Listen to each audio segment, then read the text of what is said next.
పాకిస్తాన్ ప్రభుత్వం అమెరికా అధ్యక్షుడు Donald Trump ను 2026 నోబెల్ శాంతి బహుమతికి నామినేట్ చేసింది.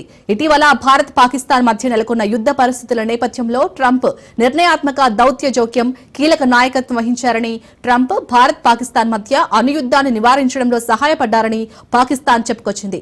ఇటీవల Pak army chief Munir America అధ్యక్షుడు ట్రంప్ తో వైట్ హౌస్ లో డిన్నర్ కార్యక్రమం ముగిసిన కొద్ది గంటల్లోనే ఈ నిర్ణయం వెలువడింది.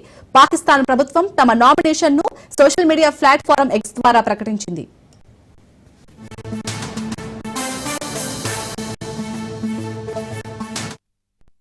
రెండు న్యూక్లియర్ దేశాల మధ్య ఘర్షణలను తగ్గించడంలో ట్రంప్ కీలక పాత్ర పోషించారని, 2026లో ఆయనకు నోబెల్ శాంతి బహుమతి ఇవ్వాలని పాక్ ప్రభుత్వం కోరింది. కాగా కొద్ది రోజుల క్రితం ట్రంప్ ఇదే విషయంపై మాట్లాడుతూ తాను ప్రపంచ శాంతి కోసం ఏం చేసినా తనకు నోబెల్ రాదని వ్యాఖ్యానించారు.